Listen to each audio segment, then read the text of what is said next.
The 1974 Chevy Nova came with these orangey yellow marker lens. Now I have a big problem with the fact that this is orangey yellow. And the reason why I have a problem with it is because if you watched my videos, you see that I turned the entire front grille to a black color rather than its original gray color. And now that it's black, if I put this in there, it's going to look like sunshine in the middle of darkness. And I really do not like the look of an orange in my black grille. So the idea was, why don't I get a clear marker light to go in the grille? Well, there's one problem. They never made a clear one for the 1973 or 74 models. So I had to figure out how to get this to turn clear and at the same time work with the 74. So my search started with looking to other cars and finding to see which cars have a marker light that probably would be similar in size but yet have a clear lens.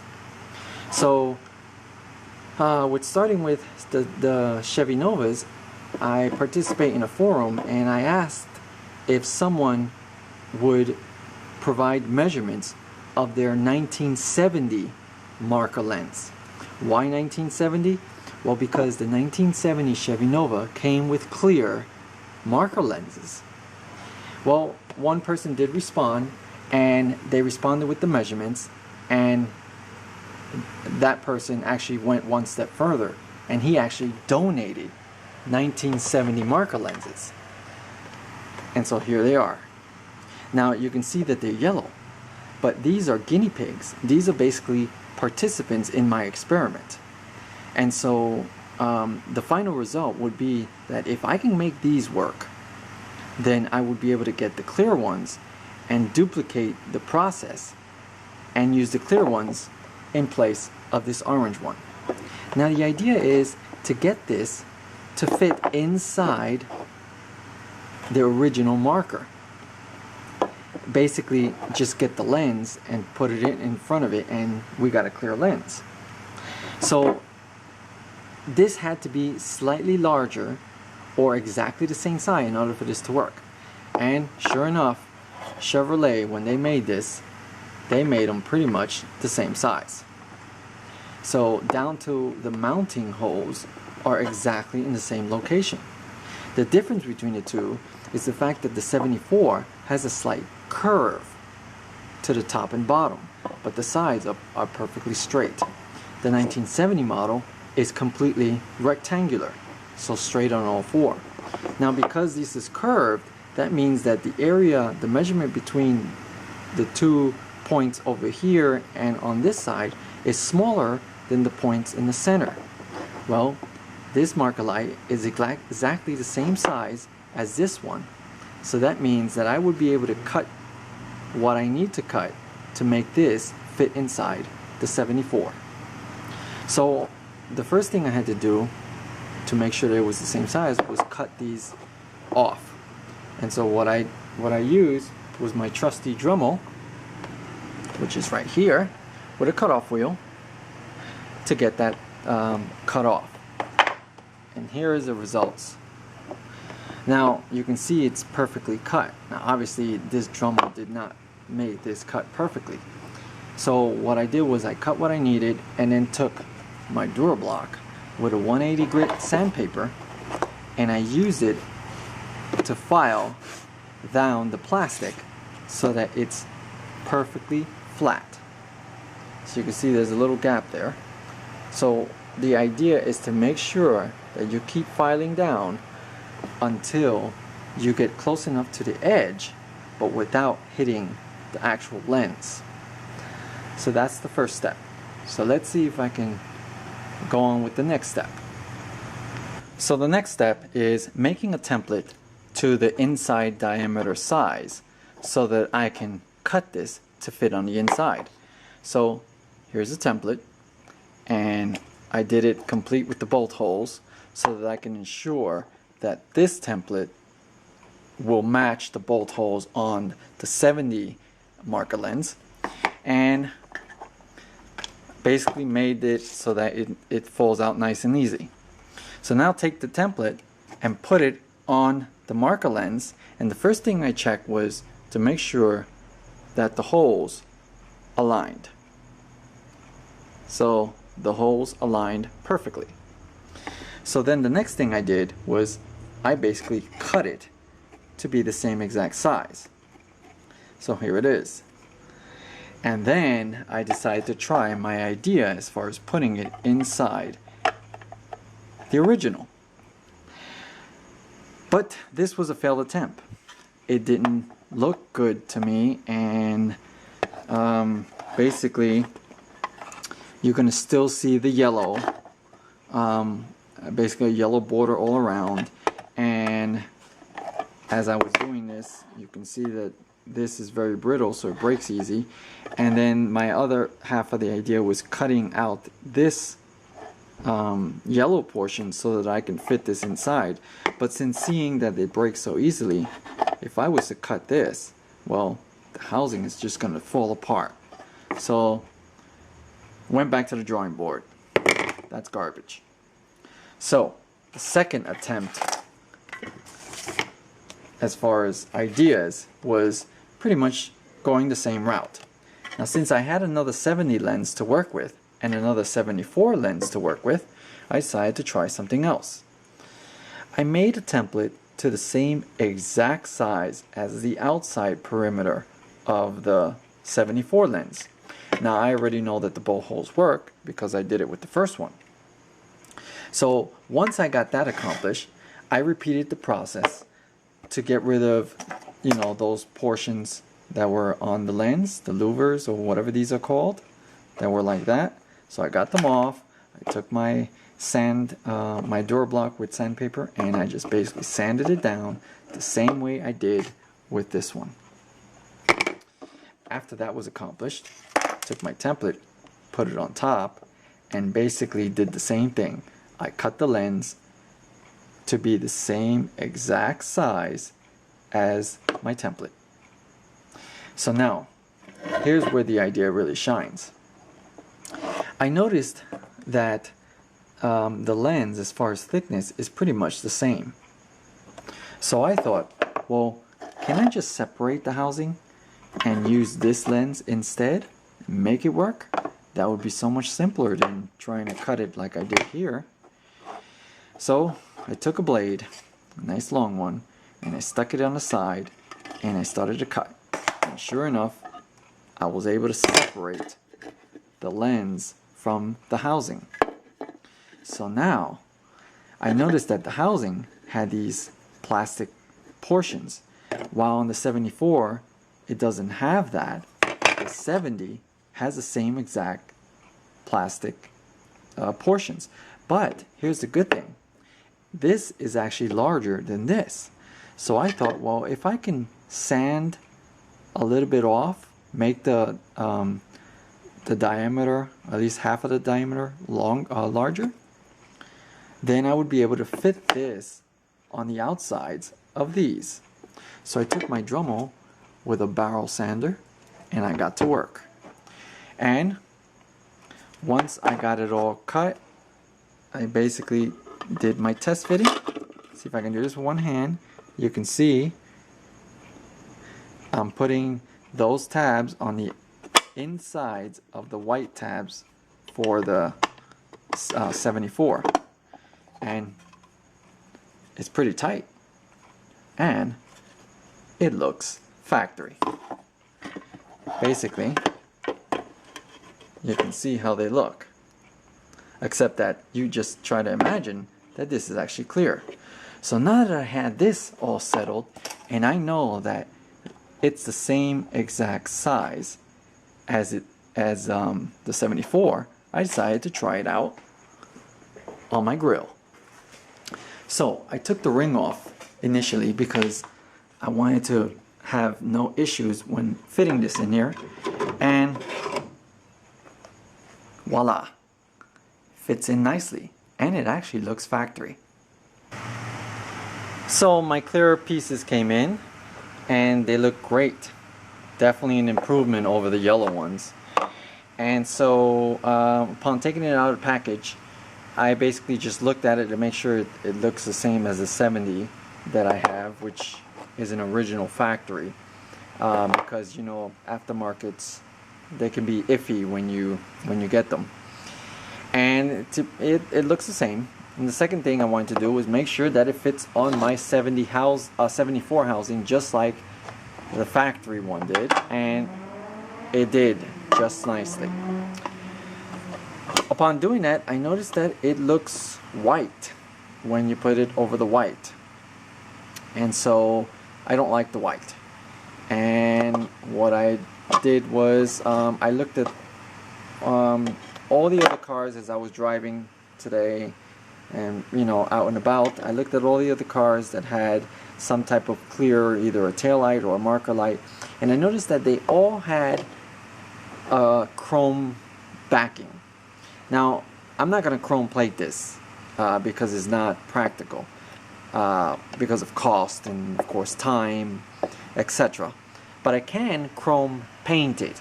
So I went to Home Depot and I went out and bought some Rust-Oleum chrome paint. And from my experience with chrome paint, you're never going to get it to look this shiny. I don't even know why they do that, but it's just, from my experience, that's not going to happen. But that's okay because it's going to be covered up anyway, so I just wanted to look silver in the background and give some type of reflexive properties so that the light can shine nice and bright. So I did a couple of test sprays on this brush, and this brush was originally white and the top here was black, and so spraying it, which the part that I'm interested in is the white part, because obviously the bottom part is white for the housing, and it looks good. It actually has a little bit of a reflection. You can see my finger, so I'm pretty happy with how that's going to lay out. So that's what I'm going to have to do. I'm going to have to spray these with chrome paint. That way I don't have a white background when this is all together. And so as for these pieces, well, I'm going to have to mod it just like I did the yellow ones.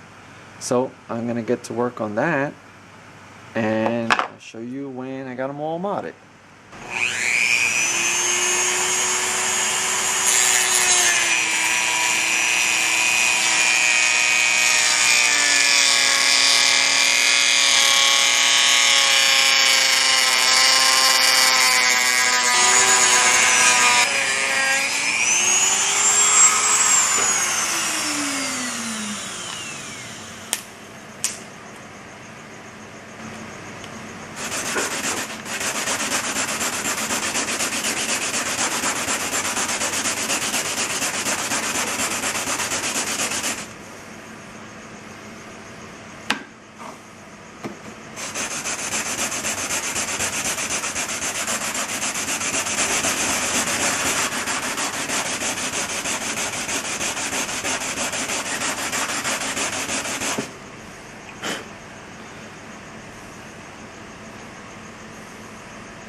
So here are the lenses, all nicely cut to mimic the 74, and I took my time so that I can get it cut really nice and smooth.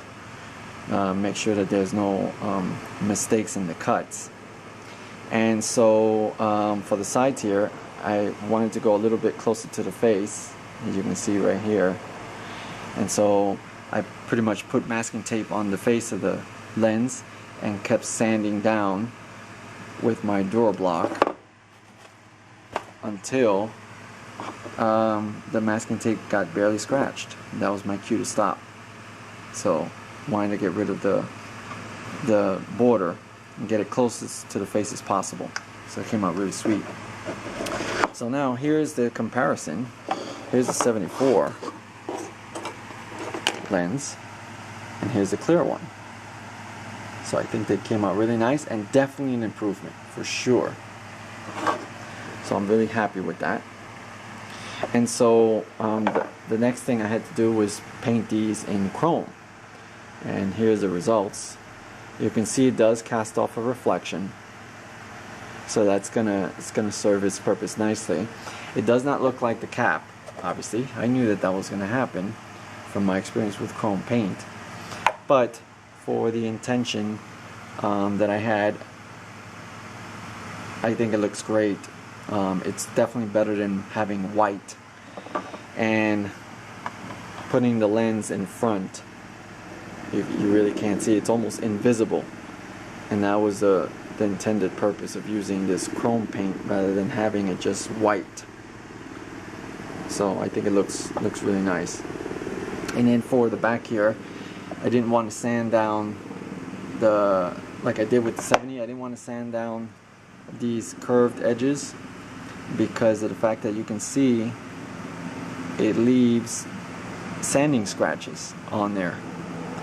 And being that this is crystal clear, if I put my finger on here so you can see, I'm going to put it right on where the sanding would have occurred, and you can see my finger. It's crystal clear. So if I sand it down, it's going to turn white, and I don't want it to look white from the front of the face. So when I was doing the test fittings, I decided to just see if I can force it on there, and yeah, it does go on. It's a tight fit, but it actually goes on and it holds. And I'm not going to glue it together because since it's so tight, I won't need to.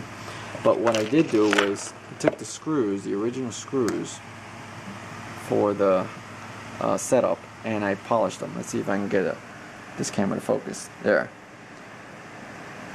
So you can see I polished up the screws. So that's going to look really nice once it's all together. And that's what's going to hold the lens to the housing and the housing to the grill. So the next thing I got to do is put it all together and install it in my grill. So here it is. The clear Marker lenses are installed in my black grill. Now I'd like to point out or show that the chrome paint I used to paint the back housing looks invisible in the clear lens. So that's a big plus. So I'm glad I went that route. You will also notice that there's a yellow bulb on the inside, and it is clearly visible. You have this big yellow dot in the center. On this side, I decided to do an experiment for an idea I had. On this side, you don't see a yellow dot in the center because I have a clear bulb instead. Now, why is that important? If I need yellow bulbs, or at least the markers need to look yellow when they're flashing. Well, the reason why that's important is because when I was doing my research, I stumbled across these bulbs. Now these are chrome yellow or chrome amber bulbs. They're silver when they're off, and they're amber or yellow when they flash. That is why I decided to try this experiment as far as getting a clear bulb. So I think I'm gonna go with those chrome yellow bulbs. Now some may say, well, why go through the trouble in getting those bulbs, you know, because of the cost or whatever. I mean, going through all the trouble. Well, yes, it is a small little detail and probably not many are going to notice it, but in my case I need to purchase light bulbs anyway, because the bulb that's in there is, I mean, I only have one, so that bulb is old and I need replacements. So the cost of those chrome yellow bulbs is not much higher than if I was to buy the yellow ones. So I need to buy them anyway, regardless whether it's yellow or the chrome yellow. So might as well go with option 2, so that I can make it look more like this. So let me show you how it looks flashing.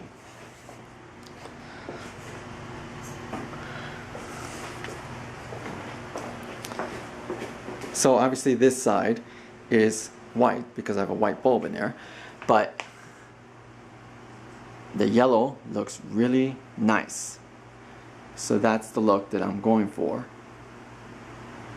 So that worked out very nicely. So I hope you enjoyed tagging along for this project. Now for other 73, 74 Chevy Nova owners, this is going to be a great modification if you are like me and you hate that yellow orangey look in the front of your grille. It's a little work, but it's not that hard, and I hope I did a good job in showing how I actually accomplished getting this done. Now this was in the planning stages for several months. I always knew that I wanted to get rid of that yellow and put a clear one, but in order for me to do so I had to invent something. And so the reason why it took a while for me to figure out how I was going to do it was because I had to research other cars. Now one day as I was doing that research, I stumbled across a 1970 Chevy Nova with clear marker lenses in the front. And that's what prompted me to do more research on the 70 model specifically, and I found that those lenses are available for purchase. And so that one thing led to another, and it brought me to this point here where I was able to do this modification and get my clear lenses finally. So I hope you enjoyed tagging along, and as always, thank you very much for watching.